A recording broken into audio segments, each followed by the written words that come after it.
عامر ڈوگر صاحب، وقفے سے پہلے رانا ثناءاللہ صاحب جو ہیں وہ کہہ رہے تھے کہ جو ایک اسلام آباد ہائی کورٹ کے ذریعے ایک طے ہوا ہے فارمولہ کہ اس طریقے سے عمران خان کے ساتھ ملاقات ہوگی، آپ اس کو فالو نہیں کرتے، اس لیے آپ کی ملاقات نہیں ہوتی، تو اس کا کیا جواب دیں گے آپ؟ میر صاحب، جو ایگریمنٹ اسلام آباد ہائی کورٹ میں طے ہوا تھا اس کے مطابق ہی 2 سال تو عمران خان کی ملاقاتیں ہوئی ہماری سب کی. میں 4 مرتبہ خان صاحب کو ملا ہوں، ان کی فیملی بھی منگل کو ریگولر ملتی رہی، سوموار کو وکلا بھی ملتے رہے، اور جمعرات کو پولیٹیکل جو سلاٹ ہے وہ بھی ملتا رہا. تیسرے سال کیا ہو گیا؟ ہم تو اسی ایگریمنٹ پہ آج بھی کھڑے ہیں کہ ہفتے میں جو 3 دن ملاقاتوں کے طے کیے تھے عدالت نے، اور سلاٹ بنائے تھے، نمبرز بنائے تھے، اس کی کوارڈینیشن بنائی تھی، فوکل پرسن بنایا تھا، ہم تو اسی کے اوپر کھڑے ہیں. اور ان فیصلوں کو جب نہیں ماننا جاتا سپریڈنٹ جیل کی جانب سے، ہم پھر کنٹیمپٹ میں گئے. اس کے بھی فیصلے ہیں، ان کے اوپر کئی دفعہ کنٹیمپٹ لگی ہے، لیکن اس پر کوئی اثر نہیں ہوتا، کوئی عدالتوں کے فیصلوں پہ کوئی عمل درآمد نہیں ہوتا. وہ ہم باہر کھڑے رہتے ہیں سارا دن، رات کو کبھی ہم پہ واٹر کینن کا استعمال ہوتا ہے، کبھی لاٹھی چارج ہوتا ہے. اب تک کو 20 مقدمے وہاں ان 2-3 تھانوں لیکن ایک آپ دیکھیں، آپ ایک اب وہ فیصلے کی تو وائلیشن وہ خود کر رہے ہیں. آپ ایک پولیٹیکل ورکر ہیں، آپ ایک پولیٹیکل ورکر ہیں، رانا ثناءاللہ صاحب ایک پرانے پولیٹیکل ورکر ہیں، تو انہوں نے ایک بڑی پولیٹیکل بات کی ہے. وہ کہہ رہے ہیں کہ پھر آپ ڈیالہ جیل کے باہر 1 لاکھ بندہ اکٹھا کر لیں اور کر لیں ملاقات عمران خان سے. آپ سے بندے بھی اکٹھے نہیں ہوتے، بندے کیوں نہیں اکٹھے ہوتے آپ سے؟ عرضی ہے، ہزاروں کی تعداد میں تو بندے وہاں اکٹھے ہوئے ہیں، لیکن میں ذاتی طور پر یہ نہیں سمجھتا کہ ہم 1 لاکھ بندہ وہاں اکٹھا کر کے ہم کیا جیل کی دیوار توڑ دیں یا جیل کا تالا توڑ دیں. ہم یہ نہیں چاہتے، نہ میں کب قطن یہ چاہوں گا. بہت اچھی بات ہے، یہ آپ نے بہت اچھی بات کی، چاہوں گا، ٹھیک ہے نا. بہت اچھی بات کی. ایک جدوجہد ہے، اسٹریٹ موومنٹ ہے، وہ ہمارا حق ہے. ہم نے اپنا پوائنٹ آف ویو آپ تک پہنچانا ہے، انٹرنیشنل میڈیا تک پہنچانا ہے، عدالتوں کو بتانا ہے، ان کو بار بار کھٹکانا ہے. عدالتوں کے باہر ہم بیٹھتے ہیں اس لیے بیٹھتے ہیں کہ کبھی تو ان کے کان پہ کوئی جو رینگے گی کہ ایک شخص کے ساتھ مسلسل ناانصافی ہو رہی ہے. ہم تو انصاف کے لیے اور اپنے مقدمات پہ میرٹ کے لیے ڈسکشن جو ہے، ریلیف کے لیے اور اپنی اسٹرگل کے لیے آگے بڑھ رہے ہیں. اور ہمارے پاس کیا ہے؟ ہمارے پاس ہے ووٹ کی پرچی. ووٹ کی پرچی آپ نے دیکھا کہ 8 فروری کو عوام نے دے دی ہے. نہ ہم کو جنگجو ہیں، نہ ہم نے خود کچھ جیکٹیں باندھی ہوئی ہیں کہ ہم جا کر کوئی ٹکراؤ کریں گے یا اسلام آباد کو ہم فتح کر لیں گے. میں اس قطعی سوچ کا قائل نہیں ہوں.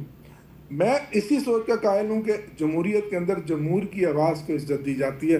وہ آپ گلگت بلتستان میں بھی ابھی دیکھ لیں گے 7 جون کو کیا ہوا، آپ کشمیر میں بھی دیکھ لیں گے، اور پاکستان کی عوام نے بھی 8 فروری کو جو فیصلہ دیا آپ کے سامنے ہے.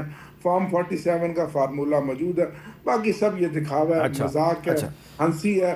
دنیا کہاں سے کہاں چلی گئی، جدید سے جدید سسٹم اپنا رہی ہے. بائیو میٹرک تک چلے گئے ہیں، شفافیت تک چلے گئے ہیں، الیکشن کمیشن کو آزاد خود مختار بنا دیا. ہم نے اس کو اپنے گھر. اچھا اب ایک منٹ ذرا، میں رانا صاحب سے، لاٹھی ہے اس کی بھینس ہے. یہ لاٹھی والی بات ہی میں رانا صاحب سے پوچھنے لگا. رانا صاحب، ایک ایم این اے ہیں شاہد خٹک صاحب، جو کہ پارلیمانی لیڈر بھی ہیں اپنی پارٹی کے، وہ گلگت بلتستان میں ان کو روکا گیا تو انہوں نے کیا کہا، ذرا سنائیں جی. یہ مجھے صبح بدر کر رہے ہیں، اور جتنے بھی ہمارے ورکرز ہیں کل رات سے چاپے مختلف قسم کے ان کو تنگ کر رہے ہیں. اور میں قومی اسمبلی کا پارلیمانی لیڈر ہوں، تحریک انصاف کا، جو سب سے بڑی پاکستان کی جماعت ہے. اس کے ساتھ یہ رویہ ہے، دوسری طرف دوسری جماعتوں کو پروٹوکول دے رہے ہیں اور ہمیں صبح بدر کر رہے ہیں. لیکن میں گلگت کی عوام سے ایک ہی اپیل کرتا ہوں، میں صرف اس لیے جا رہا ہوں کیونکہ میں نہیں چاہتا کہ میری وجہ سے میرے ورکر کے گھروں کے اوپر چاپے پڑے اور الیکشن کا ماحول ہے اور ڈسٹربنس بنے. رانا صاحب، یہ چلیں ٹھیک ہے، آپ کو تو فرق نہیں پڑتا، لیکن یہ ویژولز پوری دنیا میں جا رہے ہیں. تو پاکستان نے جو ڈپلومیٹک لیول پہ اتنی مائلیج حاصل کی ہے، تو یہ جو ہمارے پولیٹیکل انسٹیبلٹی ہے، اس سے آپ نہیں سمجھتے کہ وہ انڈرمائن ہو رہی ہے؟ نہیں، دیکھیں پولیٹیکل یعنی انسٹیبلٹی جو ہے، تو اسٹیبلٹی جو ہے وہ under the constitution, under the rules, under the law ہی آنی ہے نا. ابھی عامر ڈوگر صاحب یہ فرما رہے تھے کہ ہم نہ جنگجو ہیں نہ ہم دہشت گرد ہیں، تو پھر ٹھیک ہے، عامر ڈوگر صاحب درست فرما رہے ہوں گے، لیکن اسلام آباد پہ جو 24 سے لے کے 26 نومبر تک جو چڑھائی کی گئی تھی وہ پھر کیا تھی؟ کیا وہ لوگ جو یعنی 25 کروڑ کے ملک میں 10-12 ہزار بندہ جو ہے وہ مسلح ہو کے کیپٹل کے اوپر جو ہے وہ قبضہ کرنے کے لیے دوڑ پڑے یا چڑھ دوڑے وہ، تو کیا یہ دہشت گردی نہیں ہے؟ کیا یہ آئین اور قانون کو جو ہے وہ توڑنے والی یا اس کے اوپر قبضہ کرنے والی بات نہیں ہے؟ اگر ان کی یہی سوچ ہے جو کہ عامر ڈوگر صاحب کی سوچ ہے، وہ پی ٹی آئی کی سوچ نہیں ہے. اچھا اگر ان کی یہ سوچ ہوتی تو پھر وہ جب 24 اور 25 نومبر کی رات ان کو یہ ریکویسٹ کی گئی تھی کہ جناب آپ سنگجانی جو ہے وہ جا کے بیٹھ جائیں، ہم وہاں پہ آپ کے ساتھ بیٹھ کے جو بھی آپ کے ایشوز ہیں ان کے اوپر آپ کے ساتھ ہم میننگ فل ڈائلاگ کریں گے. انہوں نے کہا نو، ہم نے تو جانا ہے اپنا ڈی چوک اور ہم نے جو ہے وہ ریڈ ایریا میں جو ہے وہ ہم نے داخل ہونا ہے. تو معاملہ یہ ہے کہ لیکن پھر آپ نے کچھ لوگوں کو اڈیالہ جیل بھیجا، گور صاحب گئے، کوئی معاملات کچھ طے بھی تو ہونے والے تھے. دیکھیں وہ پھر اب ایسی باتیں ہیں کہ جو اب آن ایئر ہوں گی تو پھر اس سے جو ہے وہ تھوڑی سی تو بتا دینا. ہاں بالکل ایسا ہوا تھا نا، وہ گور صاحب گئے تھے نا، گئے تھے، ان کی اڈیالہ جیل میں عمران خان سے ملاقات ہو گئی تھی اور بریک تھرو ہونے والا تھا. بریک تھرو ہو گیا تھا ہاں پھر کیا لیکن اس کے بعد پھر پیچھے ہٹ گئے. کون پیچھے ہٹ گیا؟ یہ اپنا پی ٹی آئی کے لوگ یہ پھر پیچھے ہٹ گئے. ان کو دراصل یہ وہم ہو گیا کہ ہم اگر ڈی چوک تک پہنچ جائیں گے تو یہ پورا سسٹم جو ہے نا یہ الٹ پلٹ ہو جائے گا. یہ ان کو پتہ نہیں یہ کیسے انہوں نے سوچا یا اب یہ کیسے سوچ رہے ہیں اس بات کو. آپ یہ دیکھیں جو ملاقاتوں کی بات کر رہے ہیں کہ ہم 2 سال کرتے رہے ہیں یا 2.5 سال کرتے رہے ہیں، یہ ملاقاتیں کرتے رہے ہیں، اس کے ساتھ ساتھ پوری ایویڈنس جو ہے وہ کلیکٹ ہوتی رہی ہے.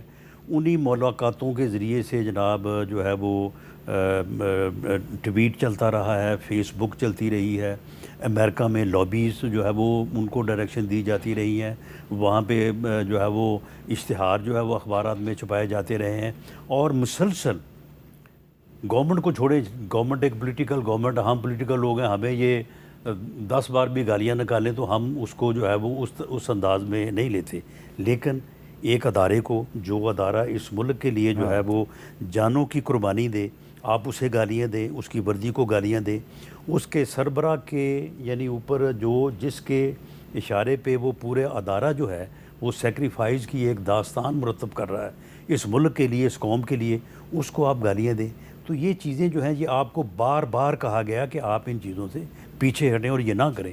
جب پھر آپ اس چیز کے اوپر بضد ہوئے تو اس کے بعد پھر قانون کے اس مطابق لیے آپ نے کہا کہ عامر ڈوگر صاحب کی جو اوپینین ہے وہ پی ٹی آئی کی اوپینین نہیں ہے، اس لیے یعنی یہ بضد رہے اور اس کے بعد جو ہے وہ پھر قانون نے اپنا راستہ لیا. تو اب جو ہے اب یہ وہاں پہ جی بی میں جب اپنا میر صاحب الیکشن میں ہی نہیں ہے تو یہ خواہ بخواہ وہاں پہ جا کے کیوں ٹکرے مار رہے ہیں؟ اب آپ کو سمجھ تو آ گئی ہے کہ جی بی میں کیا ہونے والا ہے.